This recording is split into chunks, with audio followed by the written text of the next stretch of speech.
na binigay ng Filipino community.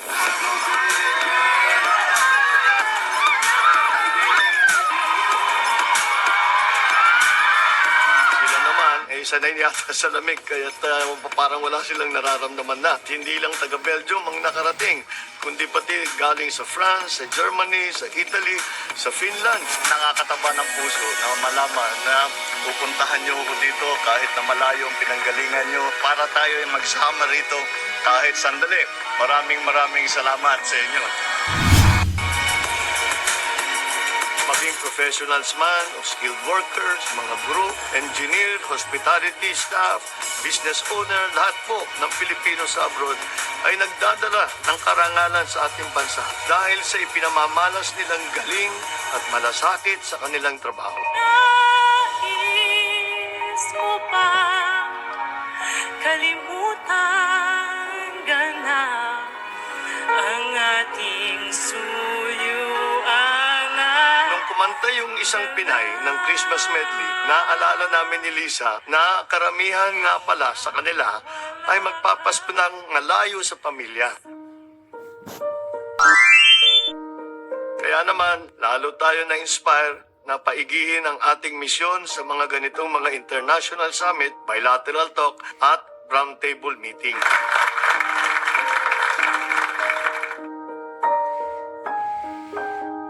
Dahil ang pinakamagandang regalo na maibibigay natin sa ating mga overseas Filipino workers ay ang lalo pang pagandahin ang kalagayan ng ating bansa upang magkaroon ng mas maraming oportunidad para sa bawat manggagawang Pilipino at pagandahin ang kalagayan mismo ng ating OFW. Yung mga aming sinasabi, yung mga pagmabago sa pulisiya at mga bago sa ating mga batas para maging mas magandang Pilipinas para sa mga foreign investor, ay natutuwa nga sila na ito'y sinimula natin upang sila nga, kung wala pa sila sa Pilipinas, ay papasok sila sa Pilipinas at kung nandito na sila, palalakihin pa nila ang kanilang investment para sa atin dito.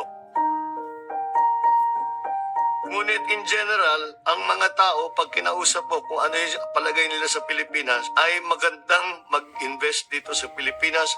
Basta tayo lahat dito ay gawin natin ang lahat upang pagandahin ang sitwasyon para sa mga investor. We eagerly anticipate the resumption of negotiations for the establishment of an ASEAN-EU Free Trade Agreement and of the ASEAN-EU Trade and Investment Work Program. We look forward to nurturing and bringing forth ASEAN-EU relations to greater heights in our role as country coordinator for ASEAN-EU relations in the next 2 years. Hi guys, magandang araw sa inyong lahat. Ito na naman pong muli ang inyong lingkod, si DIY KKB Informative. At ipi-feature po natin ngayon si Pangulong Bongbong Marcos Jr. patungkol dito sa kanyang mga travel sa iba't ibang dako ng ating mundo. Kagaya dito sa Belgium. At sabi nga niya, hindi lang mga taga-Belgium ang nagpunta doon para makisalamuha sa kanya at makipagkita sa kanya doon sa bansang Belgium.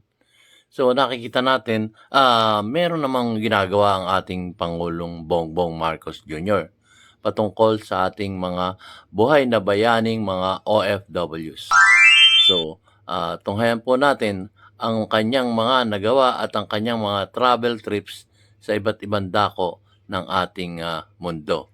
Patungkol ito sa pagninegosyo at patungkol din ito sa pagdalaw sa ating mga bayaning OFWs. So, tunghayan na po natin guys ang travel trips ng ating Pangulong Bongbong Marcos sa Belgium. So, bago po ako magsapol, ako po muna yung magpapasalamat sa aking mga viewers at lalong-lalo na sa ating mga subscribers na patuloy na sumusuporta sa inyong abang lingkod, si DIY KKB Informative. Maraming salamat po sa inyong lahat. So, ito po ay nahandog ko sa 31 million na bumoto sa ating Pangulong Bongbong Marcos Jr. Para sa inyo po ito. At sa lahat, maraming salamat. Ito na po, simulan na po natin ang kanyang travel sa Belgium.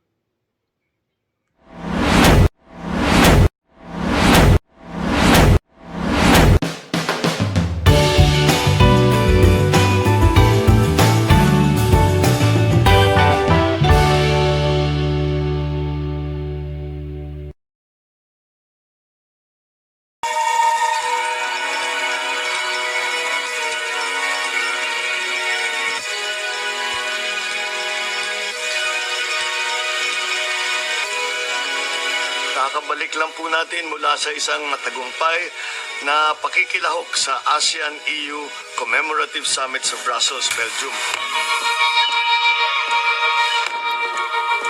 Kung napapansin nyo ay medyo namamalat ang aking boses.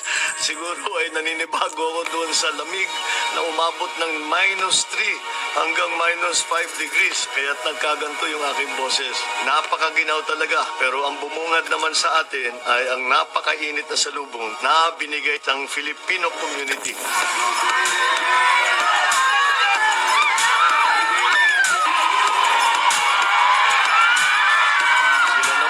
Sanay yata sa lamig, kaya parang wala silang nararamdaman na. Hindi lang taga Belgium ang nakarating, kundi pati galing sa France, sa Germany, sa Italy, sa Finland. Nakakataba ng puso na malaman na pupuntahan nyo ko dito kahit na malayo ang pinanggalingan nyo para tayo ay magsama rito kahit sandali.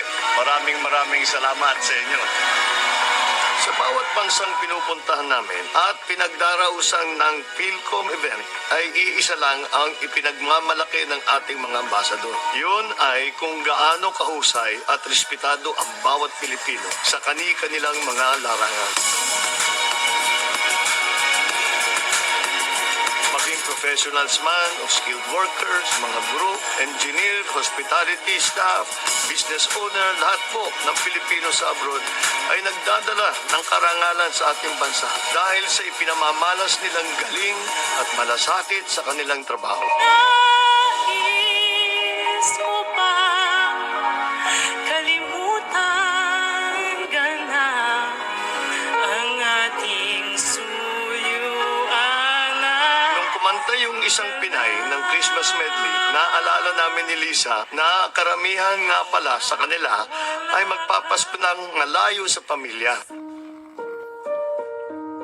Kaya naman, lalo tayo na-inspire na paigihin ang ating misyon sa mga ganitong mga international summit, bilateral talk at roundtable meeting.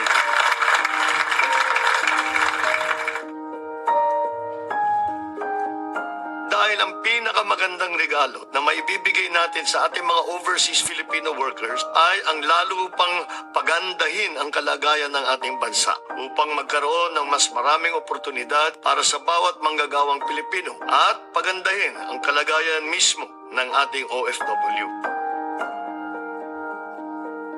Mula sa ating pakikipagpulong sa iba't ibang mga pribadong kumpanya ay nakakalap tayo ng higit na 9.8 billion pesos na pledges ng investment. Ito yung mga nais magnegosyo sa Pilipinas at palaguin ang kanilang operasyon sa bansa. Yung mga aming sinasabi, yung mga pagmabago sa pulisiya at mga bago sa ating mga batas para maging mas magandang Pilipinas para sa mga foreign investor, ay natutuwa nga sila na ito'y sinimulan natin upang sila nga, kung wala pa sila sa Pilipinas, ay papasok sila sa Pilipinas at kung nandito na sila, palalakihin pa nila ang kanilang investment para sa atin dito. Ngunit in general, ang mga tao pag kinausap mo kung ano yung palagay nila sa Pilipinas ay magandang mag-invest dito sa Pilipinas. Basta tayo lahat dito ay gawin natin ang lahat upang pagandahin ang sitwasyon para sa mga investor. We eagerly anticipate the resumption of negotiations for the establishment of an ASEAN-EU Free Trade Agreement and of the ASEAN-EU Trade and Investment Work Program. We look forward to nurturing and bringing forth ASEAN-EU relations to greater heights in our role as country coordinator for ASEAN-EU relations in the next 2 years. Kasabay ng pagganda ng ating international presence ay hindi natin pababayaan ang mga issue na kinakaharap ng ating OFW. Isa na riyan ay yung sa ating mga seafarers na may mga hinaharap na suliranin pagdating sa kanilang mga accreditation. Kabilang po yan sa mga diskusyon na naganap sa Brussels. Wala naman akong duda sa pagkaka-world class ng ating seafarer. Pero kailangan ay maging world class din ang sistema natin ng pagpapatakbo ng industriyang ito. Para naman, ang number one preference para sa seafarers ay mananatiling Pinoy pa rin. Kaya't gagawin natin ang lahat upang masigurong lalo pang dadami ang mga pagkakataon sa ating mga manggagawa. Kaya't muli, magpapasalamat po sa lahat ng inyong ginagawa para sa Pilipinas. Ngayong nalalapit ng Kapaskuhan, gawin natin ang lahat upang iparamdam sa ating mga OFW ang init ng Paskong Pilipino. Nasa ang dako ng mundo man sila. Kumustahin natin? Tawagan at iparating ang pasasalamat sa kanilang di matatawarang kontribusyon sa pagtataguyod ng pamilyang Pilipino, sa pagbabangon ng ating ekonomiya at sa pagwawagayway ng ating bandila bilang isang lahing magaling, respetado ng buong mundo. Kayo po ay malaking bahagi ng ating tuloy-tuloy na pagbabangon. Isa pong maligayang Pasko at manigong bagong taon. So, yun po. Natunghayan nyo na ang travel ng ating Pangulong Bongbong Marcos Jr. At hindi magkamayaw ang mga Pilipino doon sa lugar na yon. At siya rin ay nagpasalamat at siya ay sinalubong ng ating mga kapwa Pilipino doon sa bansang Belgium. So, masaya naman sa ating napanood ay tunay naman siyang naglilingkod sa ating mga OFWs. So, maraming salamat po sa inyong panonood ng aking mumunting YouTube channel, DIY-KKB Informative. At ako'y nagpapasalamat muli sa aking mga viewers at lalo-lalo sa aking mga subscriber. Maraming salamat po. See you on my next vlog. Shukran.